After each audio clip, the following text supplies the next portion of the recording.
Jaya Radha Madhava Punya Vihari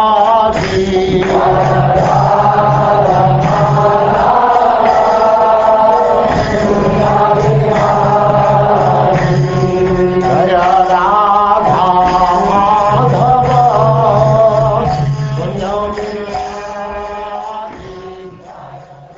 And now chapter 8.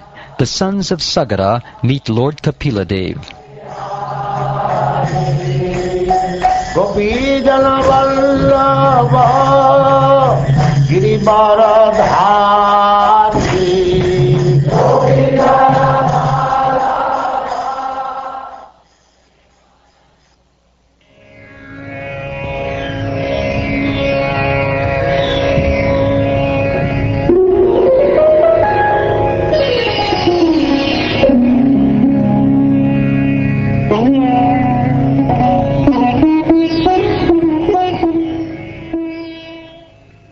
Shukdev Goswami continued. The son of Rohita was Harita, and Harita's son was Champa, who constructed the town of Champapuri. The son of Champa was Sudeva, and his son was Vijaya. The son of Vijaya was Baruka. Baruka's son was Vrika, and Vrika's son was Bahuka. The enemies of King Bahuka took away all his possessions, and therefore the king entered the order of Vanaprastha and went to the forest with his wife. Bahuka died when he was old, and one of his wives wanted to die with him, following the sati rite. At that time, however, Aura Muni, knowing her to be pregnant, forbade her to die. Knowing that she was pregnant, the co-wives of the wife of Bahuka conspired to give her poison with her food, but it did not act. Instead, the son was born along with the poison. Therefore, he became famous as Sagara, which means one who is born with poison. Sagara later became the emperor. The place known as Ganga Sagara was excavated by his sons. Sagara Maharaj, following the order of his spiritual master, Orva, did not kill the uncivilized men like the Talajangas, Yavanas, Shakas, Haihayas, and Barbaras. Instead, some of them he made dress awkwardly. Some of them he shaved clean, but allowed to wear mustaches.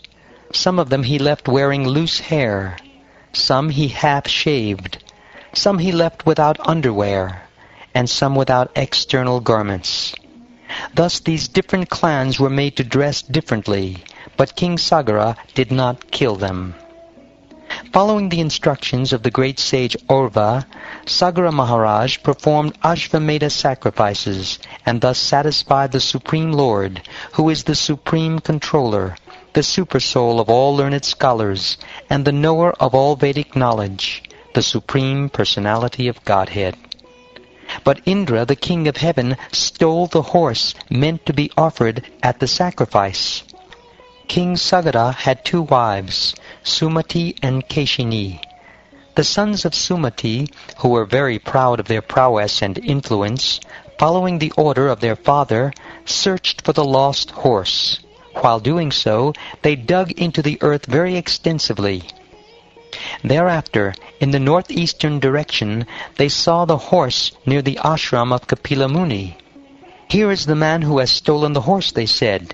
"He is staying there with closed eyes. Certainly he is very sinful. Kill him! Kill him!"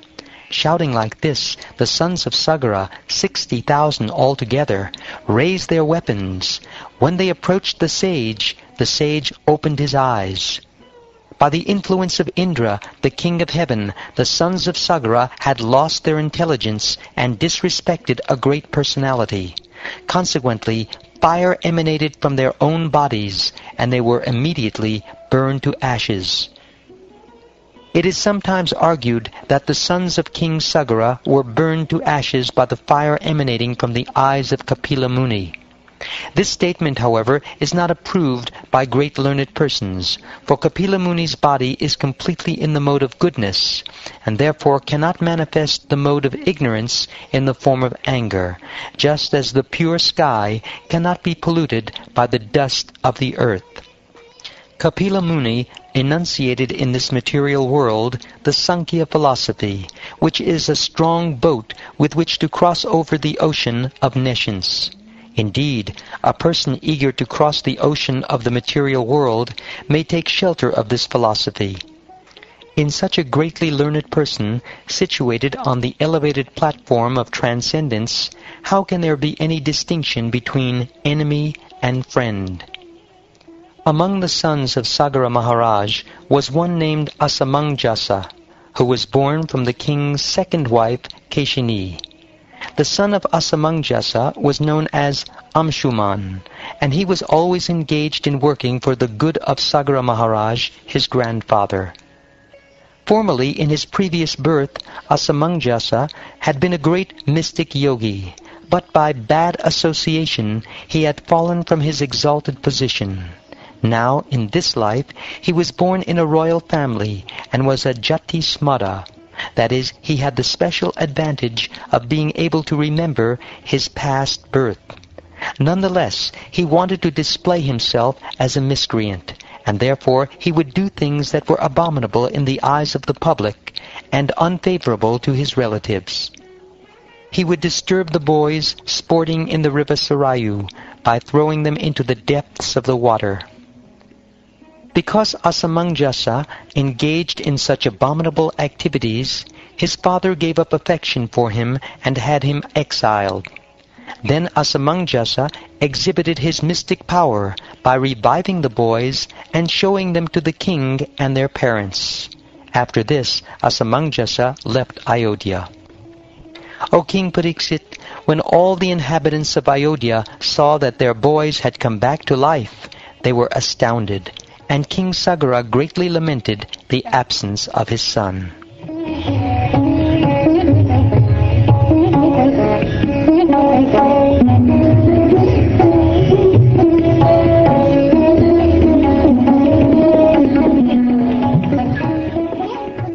Thereafter, Amshuman, the grandson of Maharaj Sagara, was ordered by the king to search for the horse.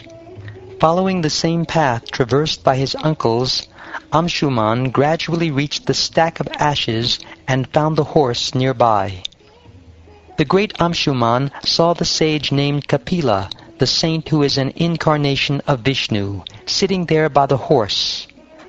Amshuman offered him respectful obeisances, folded his hands, and offered him prayers with great attention. Amshuman said, "My lord, even Lord Brahma is to this very day unable to understand your position, which is far beyond himself, either by meditation or by mental speculation. So what to speak of others like us, who have been created by Brahma in various forms as demigods, animals, human beings, birds, and beasts? We are completely in ignorance. Therefore, how can we know you, who are the transcendents? My lord, you are fully situated in everyone's heart, but the living entities, covered by the material body, cannot see you, for they are influenced by the external energy conducted by the three modes of material nature. Their intelligence being covered by Sattva Guna, Rajoguna, and Tamoguna, they can see only the actions and reactions of these three modes of material nature. Because of the actions and reactions of the mode of ignorance, whether the living entities are awake or sleeping, they can see only the workings of material nature. They cannot see your lordship.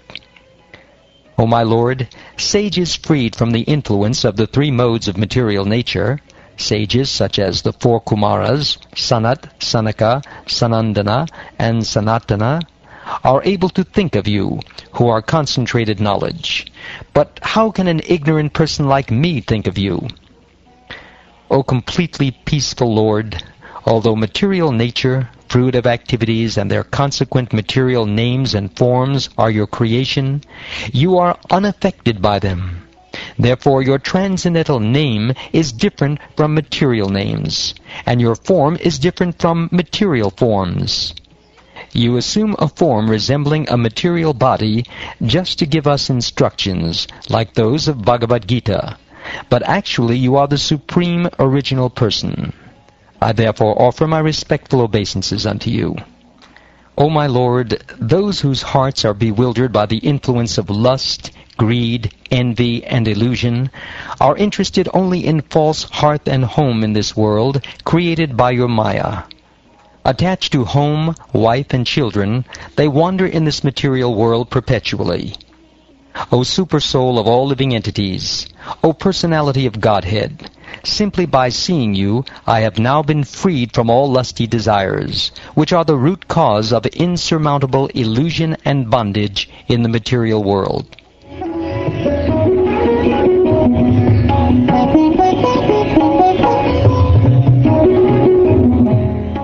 O King Pariksit, when Amshuman had glorified the Lord in this way, the great sage Kapila, the powerful incarnation of Vishnu, being very merciful to him, explained to him the path of knowledge.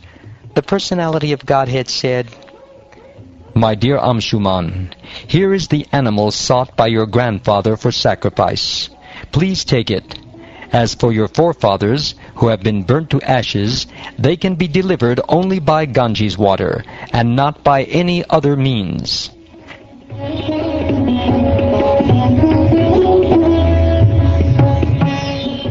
Thereafter Amshuman circumambulated Kapila Muni, and offered him respectful obeisances, bowing his head. After fully satisfying him in this way, Amshuman brought back the horse meant for sacrifice, and with this horse, Maharaj Sagara performed the remaining ritualistic ceremonies. After delivering charge of his kingdom to Amshuman, and thus being freed from all material anxiety and bondage, Sagara Maharaj, following the means instructed by Orva Muni, achieved the supreme destination.